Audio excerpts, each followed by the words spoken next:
good, Mind Speakers? I know it's been a while. You guys have been bugging me, asking me for pop culture content, and I promised you that I would always come back when I have something to say, and of course, I have shit to say. So, welcome. I actually don't feel like doing that whole think tank thing. There's a lot about this channel that I need to update because I hate that think tank slogan. So yeah, welcome to Think Tank. I'm taking a list of things that have happened in pop culture and music that have basically made me feel like my opinion on the internet is gonna matter, so I caught on my camera and I screamed for about 20 minutes and you're here to witness it. So, let's go. Hip-hop has failed Lil Kim. Let me say that again. Hip-hop has failed Lil Kim. Because I see everybody wants to drag Lil Kim alone for what is happening. Because we all know she released her album 9, it sold about 9 copies, and now everybody just constantly want to either be like, oof, or they're like, oh yeah, you know, y'all gotta get that new Lil Kim a week after it came out and the sales are already in, so it's fake love. Here's my thing as to why hip-hop has failed Kim. Y'all know why Lil Kim is doing this, for money. You see that Lil Kim has financial struggles, and you know, me too, I'm not talking shit, because we're in the same boat, Kim. But if all these relationships that Kim has seemed to have whenever she's in beef with Nicki are real, where are they when she needs a feature? Where are they when she needs shit posted? Where are they when she needs beats? Where are they when she needs writers? These are things that as hip-hop, we know that Lil Kim needs. Why has nobody tried to help that girl out? If everyone has the love for Kim that they always say they have for Kim, where's the help? Because this is disgraceful. I don't even want this on her discography. I don't want this on her legacy. And now she's gotta put it there and act like that shit's hot when she knows it's ass. And I feel so bad because I know she's only doing it for money. But I don't think if she needed the money, she'd have Hardcore, Notorious K.I.M., La Bella Mafia, and The Naked Truth, and she'd leave that shit right there. But now, of course, now she got 9 on there. And it just looks dumb because y'all don't really love Kim. And it sucks because Kim's gotta learn the hard way too. It's Nicki hate, it's not Kim love. And I've been said that, and people show that in the way that they move.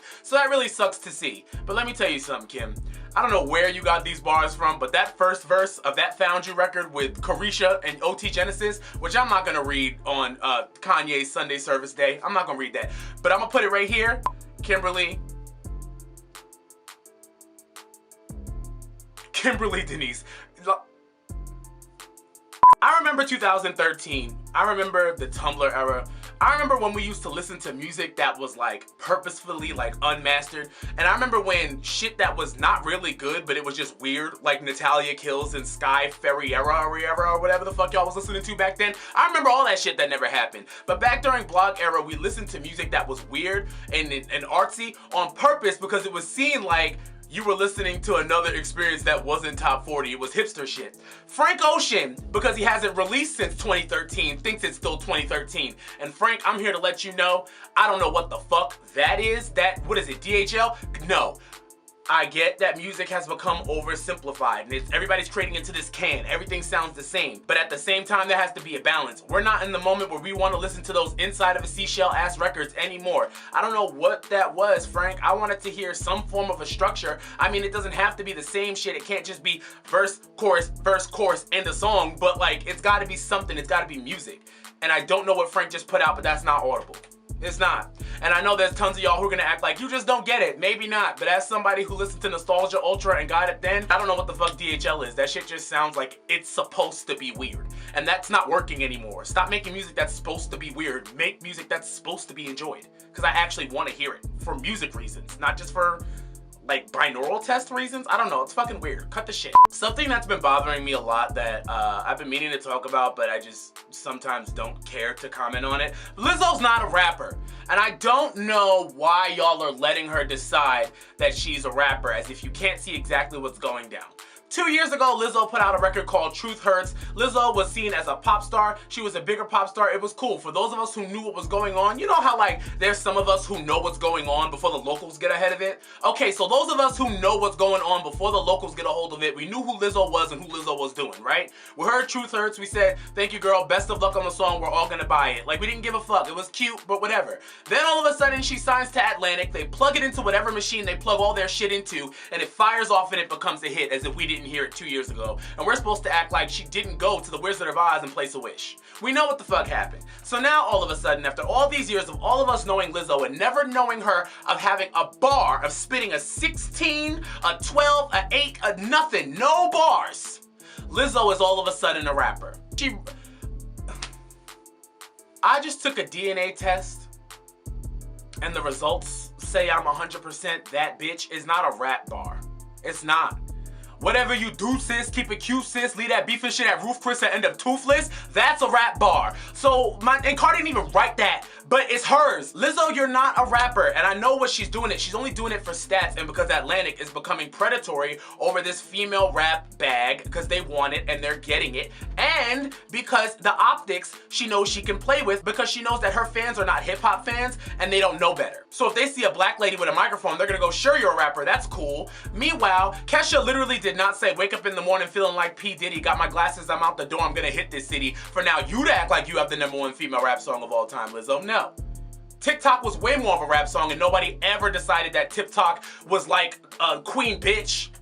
Fergie literally, on my humps, said I drive these brother crazy, I do it on the daily, they treat me really nicely, they buy me all these ices, Dolce and Gabbana, Fendi and Madonna, Karen made me sharing all this money, got me wearing fly, and we never call Fergie the queen of rap. Lizzo, it's bullshit, and you know it's bullshit. I would be so much easier for me to appreciate Lizzo for the CeeLo Green, the Meghan Trainor, the Bruno Mars that she is, the family-friendly act that she is, if she wasn't trying to act like she was fucking Charlie Baltimore.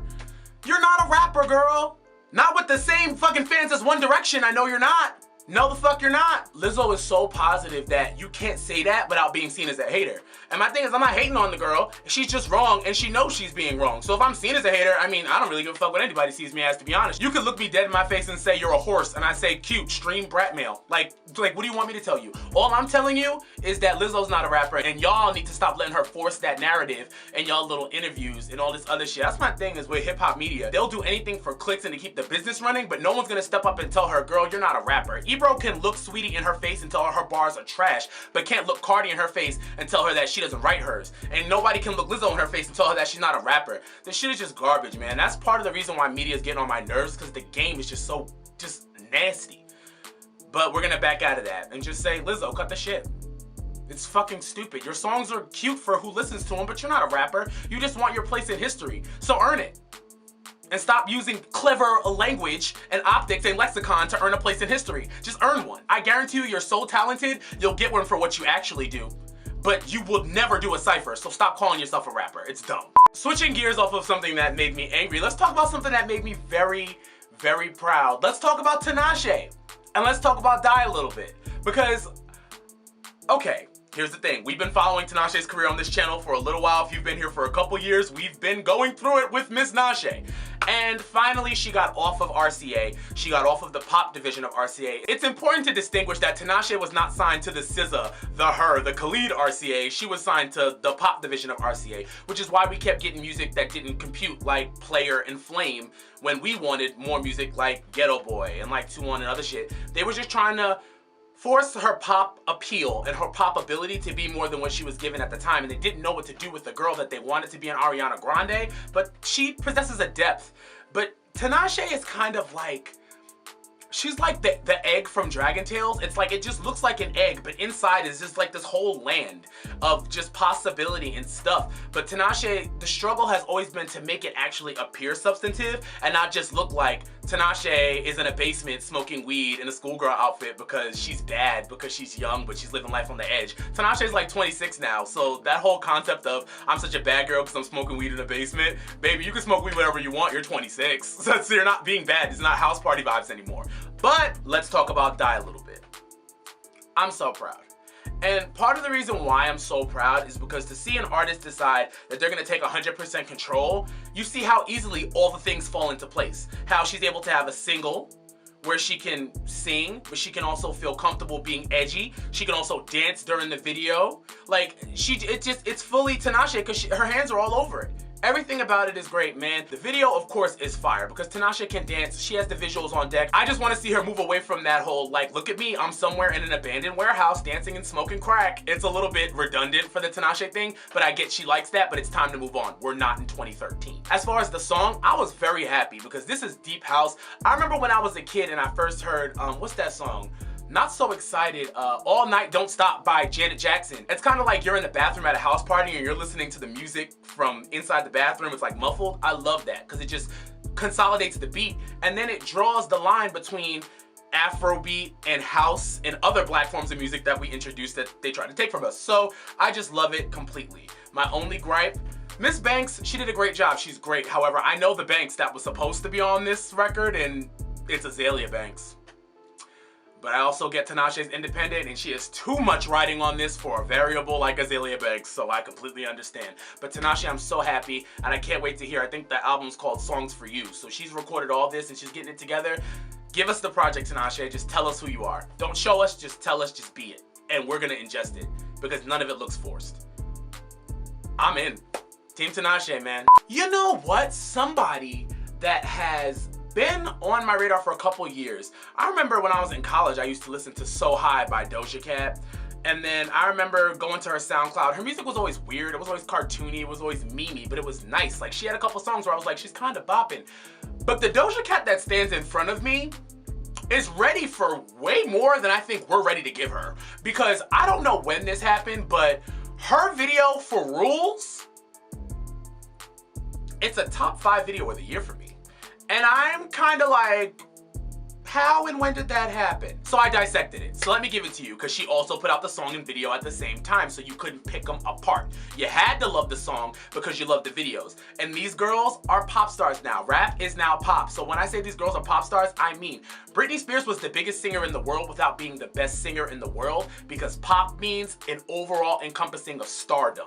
So Cardi B may not be able to be the best rapper the way Britney Spears wasn't the best singer, and same thing maybe with Doja. I'm not saying that they're not, but they can still be great artists, and you could still, I mean, rap, female rap has changed, man. These girls are pop stars. So when I'm thinking about Doja Cat and I'm thinking about the video, I'm like, what is this? And a lot of people are trying to bring it back to Nicki, saying, oh, she's trying to be like Nicki and da-da-da-da-da-da-da. There's one thing she does have in common with Nicki, is that she has now hired Nicki's old stylist, Brett. But I hated everything Brett put Nicki in. And I'm loving everything Brett has put on Doja since he got over there. So maybe the partnership between him and Nicki wasn't working. Maybe Nicki told Brett that she liked things that I don't like. But I like what Brett's doing with Doja right now. And that's the only similarity I see between Nicki and Doja, because I feel like when Nicki came out, she gave us what we were asking for from The Void at the time. The Void at the time was, we need a female rapper, and we need a female rapper that writes her own rhymes. And Nicki came out and she created in that void. But the void recently has been, Nicki's been the only one, and people are a little bored because Nicki sometimes now in her videos does more pretty stuff, and the concepts really aren't fleshed out. Well, at least in my opinion, you may not think so, but that's what I think so, because Doja Cat's giving me what I've been asking for Nicki Minaj for a couple years now, as far as just a full video treatment, a full thought, a line through the entire video. And Doja Cat did that with a budget that does not look like it was that expensive. She looked good as fuck, the makeup and everything was conceptual, and it was fun. And that's all that people really want from Nick. That's the thing I'm seeing between Nicki and Doja. And I'm not saying Nicki Minaj has to do that. Nicki Minaj is a legacy act. But I'm saying that maybe that's why y'all are trying to do that to Doja, and it's not fair. Because Doja Cat put out a great video, and all she deserves is being told that her shit is great. And I think she's one to watch on another level. But if you're taking me to the music, doing your best Kendrick Lamar impersonation really isn't gonna make me feel like you're taking strides as an artist. The video blinded me, but then when I listened to it, I was like, is this swimming pools or something? It's literally just a Kendrick Lamar impersonation, and it's kind of a female redoing of something that's been done by a guy, and I don't like that. I think that Doja Cat has real concepts, and maybe she likes Kendrick, but I hate when people create into other people's bags on purpose. Don't do that. Like, if you have your own bag, get into it. Meg would never create into someone else's bag. You know what I mean? I feel like Doja did that a little bit, and maybe she's figuring herself out. I don't know. But I'm just saying, I love the video, I love the song, but I just know that's Kendrick's bag and not yours. So in my opinion, it does lose points there. But I'm watching Doja Cat, because that shit is fucking fire. And if she's gonna keep turning shit out like that,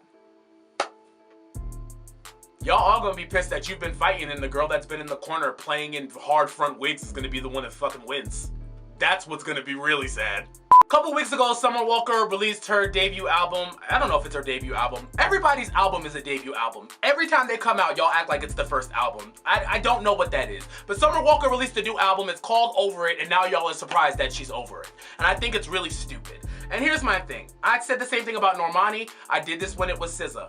I'm not going to allow y'all to work black girls up to a point, and then as soon as they get to a point where y'all feel like she's too poppin', then all of a sudden you want to be like, look, your wigs are dry. Stop! It's corny. Y'all know what Summer Walker's given. She's a poet. She loves making her little music. But realistically, you know that she wants to get her money and get out. She likes anonymity. She doesn't want to be famous. She doesn't know what to do with any of this. And I think the bigger lesson here is we're so used to people that are clout chasing. We're so used to people that want to be on. We're so used to people that can't wait to sign the Love and Hip Hop contract. We're so used to people that can't wait to be in front of a camera, to say something, to do something, to have an opinion, to XYZ, that to see someone that really isn't dying for it, y'all almost are like, bitch, do you know who you are? Like, you feel offended. I love that about her. I love that she couldn't give a fuck about anything besides the art. There's something very Amy Winehouse-y about her spirit that I love, that she just can't, she's not able to compute this fame and shit. Don't get me wrong, I know she loves money, but I do not think she likes being famous. I love how much she does not like being famous. I just hope she's mentally okay through it. But y'all don't have to be dicks and make it worse for somebody. I don't want her to go away. Playing games is art, and I didn't even like that song until the Bryson Tiller version came out. But that first verse of Playing Games, you know what, wait a second, let me get in my bag real quick. Whip, bought it, crib got it, job on it. Did I ever ask you to take me to go? Shopping in Paris or go? Sailing overseas and just drape me in Gucci? No! All I ever asked was for you to pick up the phone when you're alone. All I ever asked for you to show me some love, kisses and hugs. No, I never had an issue, go to the club with your boys, baby. I never wanted you to stay too long, just wanted you to show me off. So won't you say my name? Poetry. Poetry. Fucking poetry. I don't want to go over the entire over it, but I'm gonna say that maybe the album needs levels. Maybe she's a little one-dimensional in sound. Maybe she does need a little help so that way some of the songs don't sound the same. Sure, but I loved it. Off of You, I sing at the highest pitch. I scream that song in the car like I'm really going through something. Like somebody should call me and be like, yo, you good? And nothing's going on. I love Summer Walker. I love Off of You, and I love Playing Games. So stop being mean to her. Like, just let that girl figure it out so that way she can give us more art. I'm sure the inner turmoil will bring us plenty of more art. So can you just let her stew in that and don't disrupt it, please? Thank you. Anyway, let's move it on to Put You On now. As usual, if you have any songs you want to put me on, let me know. Hit me up on Twitter, Tumblr, Facebook, Instagram. Guys, follow me on Instagram at 20 Days of June. If you want to hear what I'm listening to on my Instagram story, there's at least a song a day. I try to post a song a day so you guys can keep track of what I'm listening to. So if you guys want to follow me on Instagram, let me know. Also, I'm always having conversations on Twitter all the time. So follow me on Twitter, connect with me on other social media. You'll never miss what I'm doing. I'm always on somewhere. But that's how you get the music to me. But right now, I feel like I owe you guys a playlist. I'm gonna make one. I didn't make one for this video, but I'm gonna make one so that way you guys can get into all the shit that I've been listening to.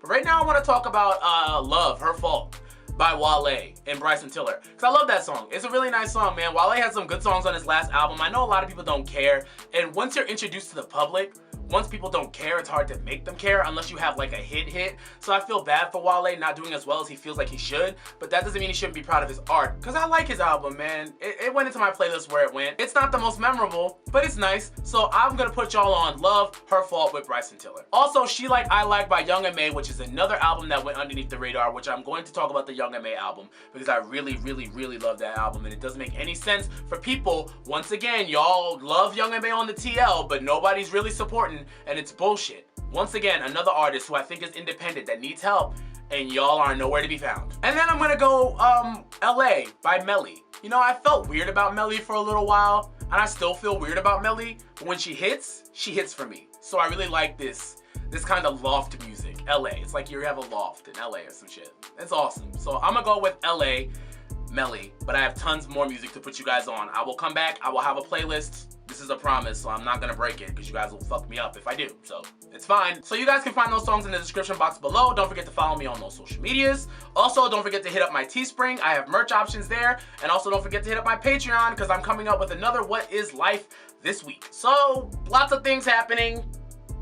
Anyway, that's it. All right, that's it for another Think Tank. So thank you guys so much. You guys have any other topics, let me know in the description box below. Tweet me, let me know. I'm always looking for stuff to talk about, and if I care, I'll yell. And as usual, if you like this video, don't forget to like and subscribe. If not, suck a dick, and I'll be seeing you guys later. Deuce.